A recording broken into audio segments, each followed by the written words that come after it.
On this episode of Down Days, we are jumping on the bullet train to Kyoto, meeting with a real-life Maiko, cruising the coastline in search of waves, and chowing down on an epic crab feast. This is Down Days.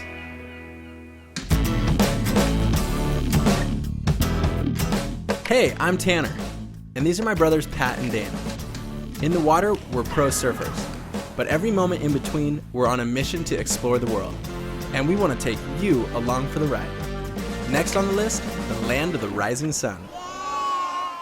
The rule is Japan never cheers with an unopened beer.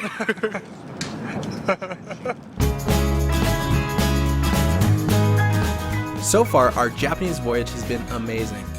Tokyo was insane. We partied in maid cafes, got a behind-the-scenes look at the world's biggest fish market, and learned the way of the samurai. Well, sort of. We said our goodbyes to Tokyo and boarded the bullet train for Kyoto, Japan's culture capital. For those of you who don't know the bullet train, it's the only way to travel. Japan has a network of high-speed railways, and it's estimated that it has carried over 10 billion passengers in its lifetime. That's more passengers than any other high-speed rail line in the world. Tell me about those crazy toilets. If you want to talk about crazy toilets, I will tell you an experience right now. I didn't realize there's all these dowels on the side, so you can have the thing like little hands squishing your took. Moving at speeds of 160 miles per hour, we reached Kyoto in 2.5 hours. Hands down the best way to travel.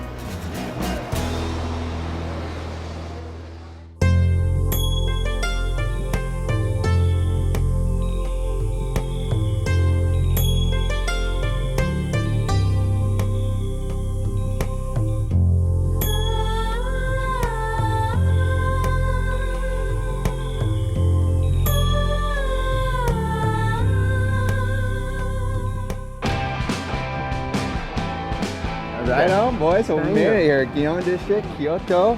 Oh, gotta be the cultural center of Japan because I'm feeling it all around me, boys. Kyoto is loaded with old-school Japanese vibe and Zen awesomeness. We zoned in on the eastern part of the city in Gion, which is basically considered the historical hub. When you get off the bullet train, you'll land in central Kyoto, the modern area of the city. We recommend starting out near the Gion District, where there are several popular temples and shrines. We're also headed outside the city and to the north coast of Hachohama Beach, which has several fun spots to surf. We're having fun. We already met two really nice girls on the streets. Not geishas yet, but we saw them. We did see a geisha walking in front of the Osaka shrine over here, behind us. I feel like we're stepping back in the land before time. We're not even going back in time, we're going before time. Well, Kyoto actually used to be the big cheese here in Japan before it moved out to Tokyo, so we're kind of getting a little bit of both. The Osaka Shrine is one of the most famous in Kyoto and was founded over 1,350 years ago. For more than 1,000 years, Kyoto was the capital of Japan. The Gion District is one of the oldest parts of the city and is also famous for the geisha, who can still be spotted in the area. So before we head to the coast, we're going to have a look around and check it out. I hear the sound, the sirens of the geishas are calling our name. Seatbelts on. Let's roll.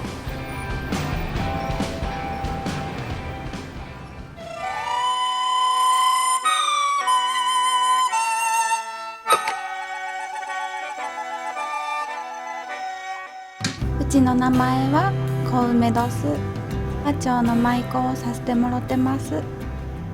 Maiko is essentially a geisha apprentice.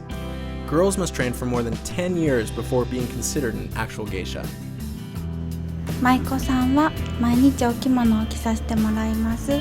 毎月月のお花をモチーフにしたかんざしをさせてもらってます。履物はおこぼ言いまして15センチほどの霧でできた履物を履かさせてもらいます。 During their time spent training, a Maiko becomes a highly skilled entertainer. They learn to dance, play instruments, and are even taught an old Japanese drinking game. Pick up the pace, T. Come on, Dano. Oh, you're pro. Oh, you're done. Why does the music always stop when I just このお仕事はいろんな方とお会いさせてもらえますし、普段なかなかお会いできひんような方ともお話しさせてもらえるので、とても勉強になって楽しいです。Saki goes down way too soon. Patrick's going so big. You're going to sprint into the end zone. First time in a Geisha, I was just popping the cork. Just go. Howdy, boy. That's a lesson learned. Lesson learned. Yeah. The Geisha have mastered the art of the hostess. It's just another example of how the Japanese culture is so full of tradition and respect. Before we got back on the road, we were honored with one last reminder.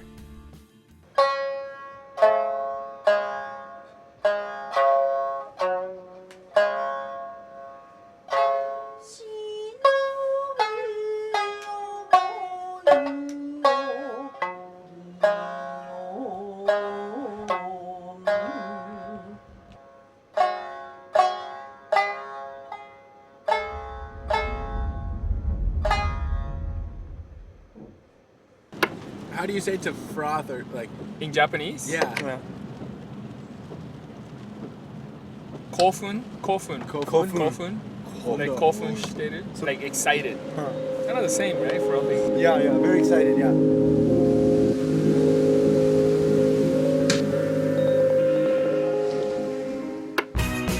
After a little Kyoto culture, we hooked up with Japanese surfer and good friend Masatoshi Ohno. Yeah, baby. Mar picked us up and we're driving out to the coast. We're super stoked to see Hachohama, which is only 2 hours north of Kyoto. It's a small fishing village where the climate has 4 seasons in full force. Hot summers and cold winters, with swells year-round. Snowflakes. Woo! Oh, boys. Nuts.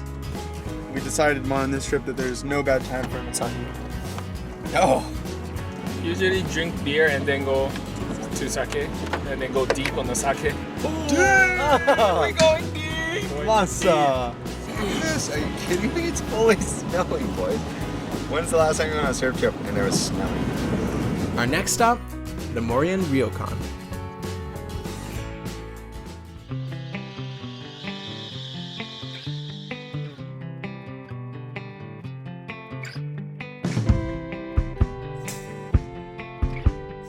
This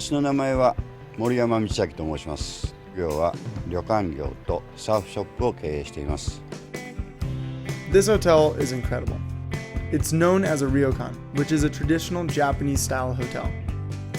While you stay there, they cook all your meals, there's a full bar, and the owner is a rad surfer that everyone refers to as Master. この森源旅館は、私のおじいさんの時代から営業してまして、私で3代目で95年営業しています。もうすべてもうサーフィンが私のライフスタイルになっているので、サーフィンを通じてこのビーチなりこの街を守り育てていくっていうことがすごく私のなんか志みたいに感じています。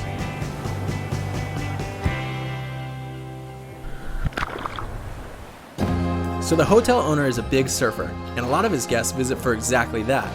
They even have a bus that will drop guests off at different surf locations. He had a couple spots that he wanted to show us, so we loaded up to check it out.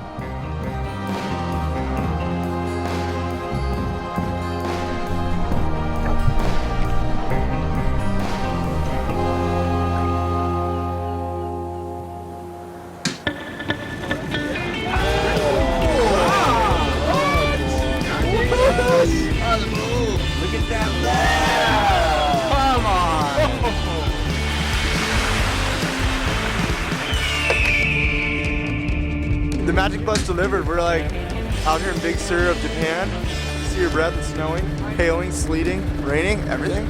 It's like the mailman. No rain, nor sleet, nor snow. Always deliver, baby. Yeah, checks on time. At this time of the year, the weather in this area changes by the minute. The sun could be out 1 second, and then it could be rain, sleeting, or even snowing the next.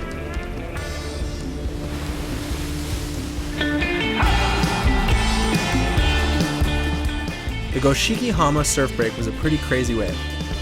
It's fickle, but on its day it can be super fun. Master had one more spot he wanted us to try, so we headed up to a beach break, the Hachohama, that was near the hotel.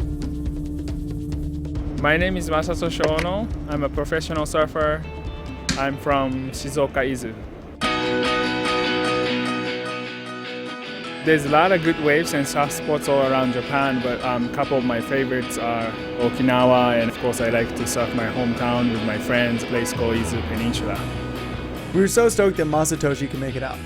He said this is a wave he's been wanting to surf for a really long time, so it's unreal to be out here today splitting a few frosty peaks with our Japanese brother. I love surfing because through surfing I met a lot of different people, of course, and different places, and just to be in the water, it's amazing. Here's the colors of pure joy. It's like white, purple, there's a little yellow in there. So freaking cold out there, but it was so much fun hanging out with the boys. Dude, it was sick out there. I'm trying to hop on the waves there. The boys are shredding. I'm so frozen. Let's go get in some warm crabs. I'm actually frozen. Let's go. It was an epic day of surfing with old friends and new. We loaded up and headed back to the Ryokan.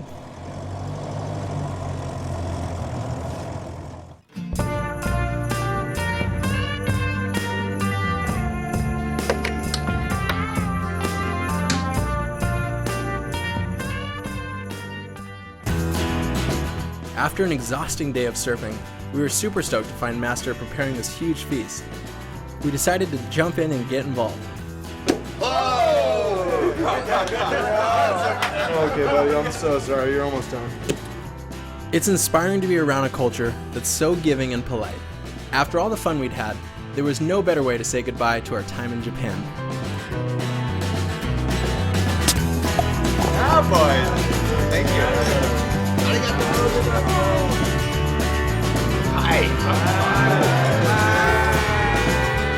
The meal was absolutely amazing, and the company was even better. We ate, drank, and reminisced. We even closed out the night with an epic little jam session.